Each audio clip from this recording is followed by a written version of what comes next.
Class 9th की छात्राएं, जैसा कि गृह विज्ञान में मैंने आपको कल गृह विज्ञान में पाठ 2 का व्यवस्था और गृह और परिवार के संबंध में पाठ से व्यवस्था का अर्थ क्या है, गृह व्यवस्था का अर्थ क्या है, इसकी परिभाषा, गृह अर्थव्यवस्था का उद्देश्य, अर्थव्यवस्था का साधन, गृह व्यवस्था के कुशल संचालन में बाधाएं, गृह व्यवस्था का क्या महत्व है, इन सब चैप्टर के विषय में मैंने आपको समझाया था और उससे संबंधित दीर्घ प्रश्नोत्तर में से एक प्रश्नोत्तर एवं लघु प्रश्नोत्तर कुछ मैंने आप लोगों को कराए थे और लिखने के लिए भी दिया था। आज मैं आपको इसको मैंने नहीं पढ़ाया था, गृह व्यवस्था को प्रभावित करने वाले कारक इनके विषय बताऊंगी। उसके पश्चात मैं आपको कुछ अति लघु प्रश्नोत्तर और बहुविकल्पीय प्रश्नोत्तर के बारे में भी समझाऊंगी। तो आज हम लोग देखते हैं व्यवस्था के अंतर्गत गृह की कार्य व्यवस्था को प्रभावित करने वाले कारक कौन कौन से हैं। कोई भी कार्य व्यवस्था बनाई जाए उसकी सफलता में सहायता देने वाले कुछ कारक होते हैं। घर की कार्य व्यवस्था को निम्नलिखित कारक प्रभावित करते हैं। किसी भी कार्य को करने के लिए घर में किस प्रकार से उस कार्य को किया जाता है, उसके लिए एक योजना बनती है और उसमें परिवार के सभी सदस्यों को उसमें सहयोग प्रदान करना पड़ता है। तो इसलिए इसके निम्नलिखित कारक इसको प्रभावित करते हैं। पहला है गृह की स्थिति। गृह अर्थात घर की स्थिति कैसी है, गृह का निर्माण कैसे स्थान पर है, मतलब आपका घर कैसी जगह पर बना हुआ है, वह किस प्रकार का है, या दोनों बातें घर की व्यवस्था को प्रभावित करती हैं। घर से बाजार कितनी दूर है, स्कूल, कॉलेज, डाकखाना, बैंक, अस्पताल तथा गृह स्वामी का कार्यस्थल अर्थात जो नौकरी पर जा रहा है, जो अपनी सर्विस पर जा रहा है, उसका कार्यस्थल कितनी दूर है, इन सब बातों का प्रभाव भी गृह की व्यवस्था पर पड़ता है। घर में परिवार के सदस्यों के लिए जितना स्थान है उसके अनुरूप ही कमरों का प्रबंध करना पड़ता है। उसके अंतर्गत जैसे आते हैं शौच गृह भी बनना है, उसी में गृह में स्नान गृह आदि का जैसा प्रबंध होता है वैसे ही उनकी सफाई आदि की व्यवस्था करनी पड़ती है। गृह की स्थिति जैसे कहीं पर भी घर बना है, अगर जैसे मेरा घर कहीं पर भी बना है, उससे बाजार कितनी दूर है, अगर ये सब चीज़ें हमारे घर के आसपास में रहती हैं तो समय की बचत होती है, आने जाने के साधन की बचत होती है, पैसों की बचत होती है और हर चीज़ सुलभता से कम समय में कम परिश्रम से प्राप्त हो जाती है। तो पहला कारक ये हो गया। दूसरा है परिवार का संगठन। आज के समय में एकाकी परिवार ज़्यादा होते हैं, पहले संयुक्त परिवार ज़्यादा होते थे। एकाकी परिवार अथवा संयुक्त परिवार, एकाकी परिवार वो होते हैं जिनमें सिर्फ पति पत्नी और उनके बच्चे रहते हैं। संयुक्त परिवार में दादा दादी, ताऊ ताई, समस्त लोग आते थे, बुआ, ये सब लोग रहते थे। तो परिवार का संगठन कैसा है, घर में किस आयु के सदस्य हैं, इन बातों को ध्यान में रखकर गृह व्यवस्था करनी पड़ती है। छोटे परिवार में जहाँ एक ओर कार्य कुछ कम रहता है, वहीं दूसरी ओर व्यवस्था का समस्त भार भी मुख्य रूप से अकेली गृहिणी को ही संभालना पड़ता है, करना पड़ता है। संयुक्त परिवार में कार्य अधिक होता है और साधन भी अधिक जुटाने पड़ते हैं, किंतु साथ ही गृहिणी को व्यवस्था के कार्यों में परिवार के अन्य सदस्यों से सहायता मिल जाती है और कुछ कार्यों के भार से उसे पूर्ण मुक्ति भी मिल जाती है। अतः परिवार का रूप और सदस्यों की संख्या भी गृह व्यवस्था को प्रभावित करती है। ये कार्य व्यवस्था है, ये कार्य है जो कि गृह की व्यवस्था को प्रभावित करते हैं। तीसरा है परिवार का सहयोग, ये बहुत महत्वपूर्ण टॉपिक होता है। अपने समस्त कार्य गृहिणी अकेली नहीं कर सकती, अतः उसे परिवार के अन्य सदस्यों का सहयोग मिलना आवश्यक है। अपनी आयु, क्षमता और योग्यता के अनुसार प्रत्येक सदस्य को गृह के कार्यों में सहायता करनी चाहिए। गृहिणी की घर में वृद्धा सास अगर है तो साग सब्जी काटने में, छोटे बच्चों को देखने में सहायता कर सकती हैं।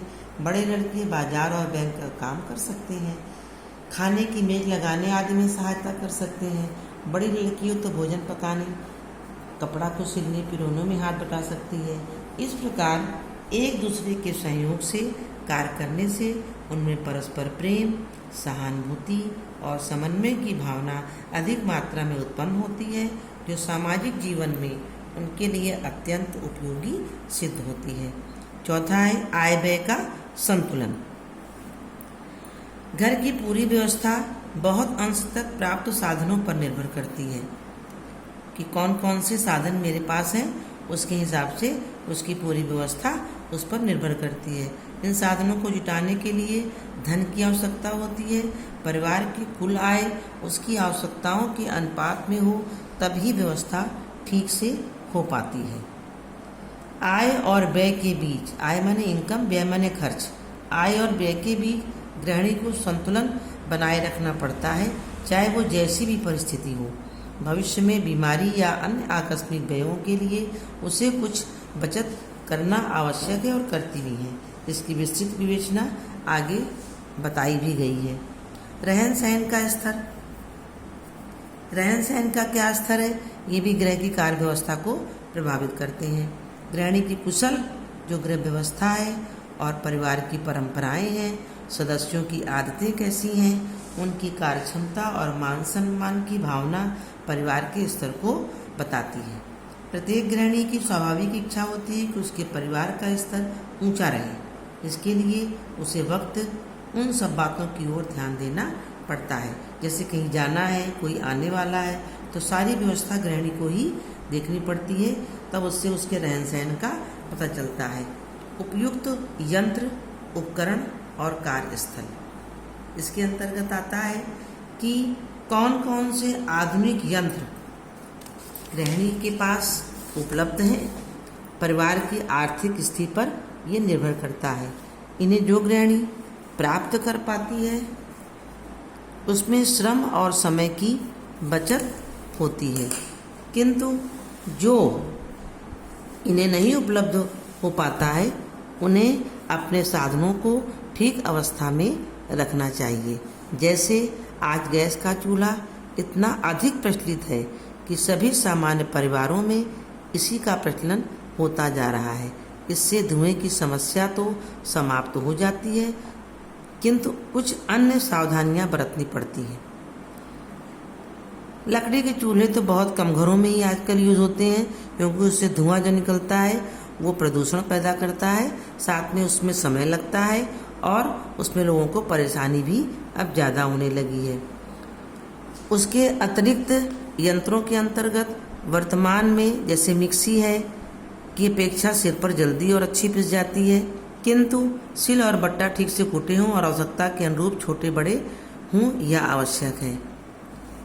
कार्यस्थल का उपयुक्त होना, प्रकाश की उचित व्यवस्था, ये सब भी गृह की कार्य व्यवस्था के अंतर्गत आती है, आदि भी कार्य क्षमता को प्रभावित करते हैं।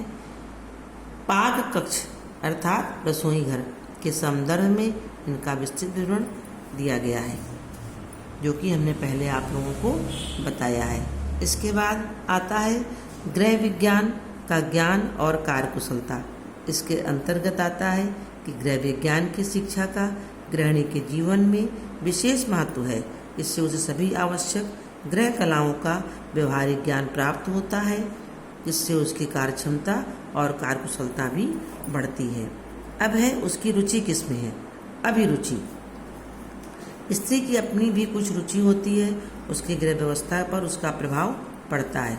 उसकी रुचि कलात्मक है या नहीं, वह गृहस्थी के कार्य में रुचि लेती है या नहीं, वह बाहर के कार्यों में और जीविकोपार्जन में अर्थात नौकरी में जाना चाहती है या नहीं, यह सब बातें भी उनकी गृह व्यवस्था को प्रभावित करती है। इस प्रकार से परिवार में इस प्रकार का अगर गृह व्यवस्था में उसके कारक संयोगदायक होते हैं तो शांति, ऐसे परिवार में शांति, प्रसन्नता और आनंद का वातावरण रहता है और परिणाम स्वरूप बच्चों की शिक्षा अच्छी हो पाती है। और अगर ये सब नहीं होता तो उनकी शिक्षा अच्छी नहीं हो पाती और उनके चरित्र का निर्माण भी उचित दिशा में नहीं हो पाता। इसके पश्चात मैं आज आप लोगों को अब इसके अंतर्गत कुछ क्वेश्चन आंसर बताऊंगी जो आपको अपनी कॉपी में भी करना है। मैंने आपको इसके पहले लघु प्रश्नोत्तर और दीर्घ उत्तर लिखने के लिए हमने समझाया था और लिखने के लिए भी दिया था। अब आगे आज देखिए आप लोग पाठ के शेष भाग के अंतर्गत अति लघु उत्तरीय प्रश्न। पहला प्रश्न है, किस गृहिणी को कुशल गृहिणी कहेंगे? किस गृहिणी को कुशल गृहिणी कहेंगे?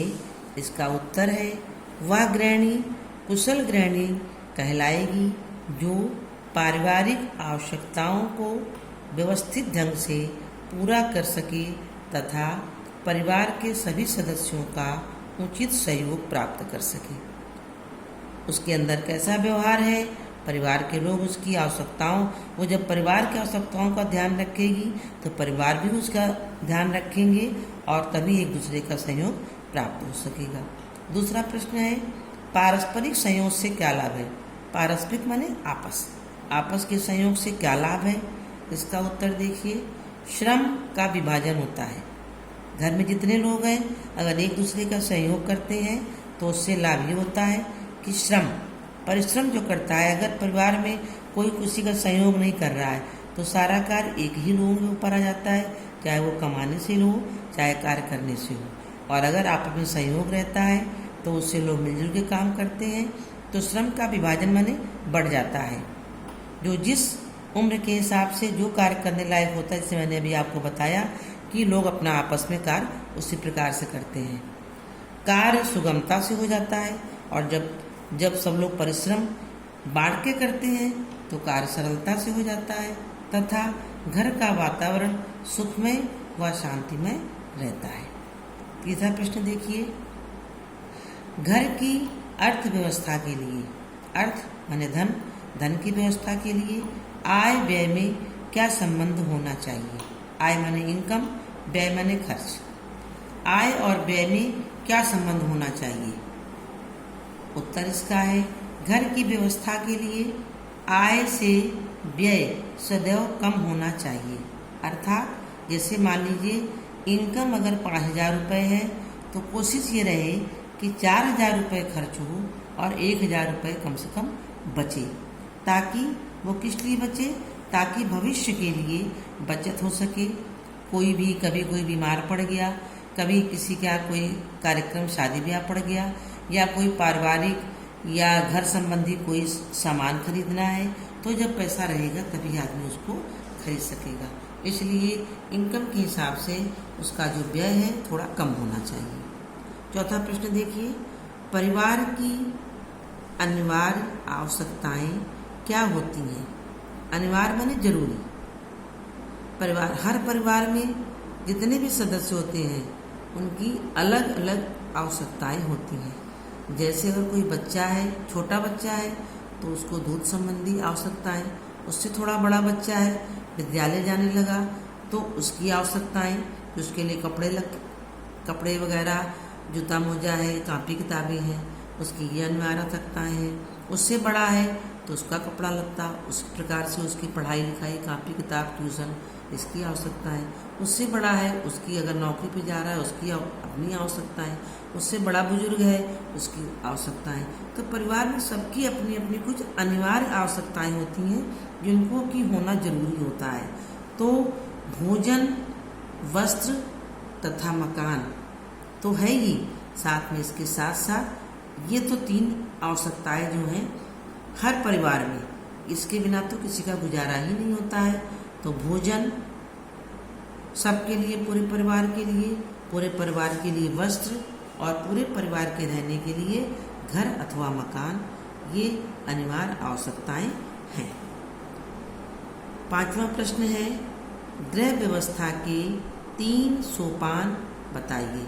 सोपान या पद, मैंने कल आपको इसके विषय में बताया भी था। तो इसका उत्तर होगा, क्योंकि ये लघु उत्तर के अंतर्गत आता है, तो इसका उत्तर है गृह व्यवस्था के 3 पद हैं, नियोजन, नियंत्रण तथा मूल्यांकन। इस प्रकार से ये आप लोगों का अति लघु प्रश्नोत्तर हो गया। 5 आपके ये प्रश्नोत्तर हैं जो कि आपको करने थे। अब मैं आपको इसका बहुविकल्पीय प्रश्नोत्तर बताने जा रही हूँ, जिसको कि आपको ध्यान से देखना है और कॉपी में करना भी है। ये आपकी किताब का, आपकी पुस्तक का ही बहुविकल्पीय प्रश्न है। पहला प्रश्न है, इसके आपको मालूम ही है कि एक प्रश्न के 4 उत्तर होते हैं, एक उत्तर सही होता है और 3 गलत होते हैं। पहला प्रश्न है, गृह व्यवस्था से क्या तात्पर्य है? इसके 4 उत्तर हैं, भविष्य के लिए धन एकत्र करना, परिवार की विभिन्न आवश्यकताओं की पूर्ति तथा उसके सदस्यों का उचित सहयोग प्राप्त करना। तीसरा है, रहन सहन का स्तर ऊंचा उठाना। चौथा है, विभिन्न लक्ष्यों की प्राप्ति। लेकिन गृह व्यवस्था से तात्पर्य क्या है? परिवार की विभिन्न आवश्यकताओं की पूर्ति तथा उसके सदस्यों का उचित सहयोग प्राप्त करना। तो ये वाला आपका उत्तर सही होगा, इसको आप अपने उत्तर में लिखेंगे। दूसरा प्रश्न है, गृह व्यवस्था का सर्वोत्तम सिद्धांत क्या है? सिद्धांत कई होते हैं, लेकिन उनमें से जो सबसे सर्वोत्तम सिद्धांत क्या है? इसके 4 उत्तर हैं। गृह कार्य में कुशलता प्राप्त करना, अर्थव्यवस्था के अंतर्गत आय व्यय का लेखा जोखा रखना, गा परिवार के सभी सदस्यों को सुखी व संतुष्ट रखना, घा परिवार के प्रत्येक सदस्य के स्वास्थ्य का ध्यान रखना। जब सब लोग स्वस्थ रहेंगे, संतुष्ट रहेंगे, तभी तो ये परिवार के सभी सदस्यों को सुखी व संतुष्ट रखना, ये आपका उत्तर जो गा वाला है, ये उत्तर आपका सही होगा। अब तीसरा देखिए, परिवार के सभी सदस्यों को पूर्ण रूपेण स्वास्थ्य लाभ मिल सके, इसके लिए क्या करना होगा? फिर से प्रश्न देख सकती हैं, परिवार के सभी सदस्यों को पूर्ण रूपेण स्वास्थ्य लाभ मिल सके, इसके लिए क्या करना होगा? इसके भी 4 उत्तर हैं। घर में शांति रहनी चाहिए, घर अत्यंत आकर्षक होना चाहिए, घर में खूब सफाई रहनी चाहिए और गृहिणी को उचित देखभाल की व्यवस्था करनी चाहिए। तो आपका जो ये चौथा उत्तर है, गृहिणी को उचित देखभाल की व्यवस्था करनी चाहिए, तभी लोग पूर्ण रूप से स्वास्थ्य का लाभ प्राप्त कर सकेंगे। तो ये जो आपका उत्तर है, ये आपका सही होगा। चौथा प्रश्न है, सुव्यवस्थित गृह प्रबंध से क्या तात्पर्य है? सुव्यवस्थित माने सुंदर रूप से व्यवस्थित हमारा गृह का प्रबंध हो सारे, उससे क्या तात्पर्य है? इसके भी 4 ऑप्शन हैं। पहला का, परिवार के सदस्यों का स्वास्थ्य ठीक रहता है। खा, परिवार में सुख तथा संतोष रहता है। गा, रहन सहन का स्तर ऊंचा उठता है। घा, उपरोक्त सभी। तो ये चारों हमारे गृह प्रबंधन के, सुव्यवस्थित गृह प्रबंधन के अंतर्गत आते हैं। तो ये चारों, ये जो चौथा उत्तर है घा का, ये हमारा सही उत्तर होगा। 5वां है, गृह व्यवस्था में प्रमुख कठिनाई क्या है? गृह व्यवस्था में प्रमुख कठिनाई क्या है? ये लास्ट बहुविकल्पीय प्रश्न है आपकी पुस्तक का। इसके भी 4 उत्तर हैं। का, भविष्य के लिए धन बचाना, कमरों की सजावट करना, परिवार की आवश्यकताओं में पूरी तरह सफलता पाना। घा, भविष्य के लिए धन की बचत करना। लेकिन गृह व्यवस्था प्रमुख कठिनाई क्या होती है? अगर धन कब बचाएंगे? जब बचेगा। और जब सब लोग कमरों को सजावट करना, भविष्य के लिए धन बचाना, परिवार की आवश्यकताओं की पूरी तरह सफलता पाना, भविष्य के लिए धन की बचत करना, ये तब होगा जब हमारी गृह व्यवस्था में कठिनाई होती है। किस चीज़ के लिए? परिवार की आवश्यकताओं में पूरी तरह सफलता पाने के लिए। जब हम सफल होंगे तो मेरा सब चीज़, बचत करना भी हमारा सफल होगा, धन बचाना भी सफल होगा, कमरों की सजावट करना भी सफल होगा। तो इसलिए गाँव वाला परिवार की आवश्यकताओं की पूरी तरह सफलता पाना, ये हमारा उत्तर सही होगा। तो आपका आज ये व्यवस्था के अंतर्गत गृह परिवार के संबंध में आपकी पुस्तक का ये चैप्टर अब यहाँ समाप्त होता है। इसका बहुविकल्पीय प्रश्नोत्तर और अति लघु में से कुछ हमने छांट के आपको प्रश्नोत्तर दिए हैं करने के लिए, जो कि आपकी इसमें दिया हुआ है। इसको आप लोग अपनी कॉपी में उतार के हमको सेंड करेंगे। धन्यवाद।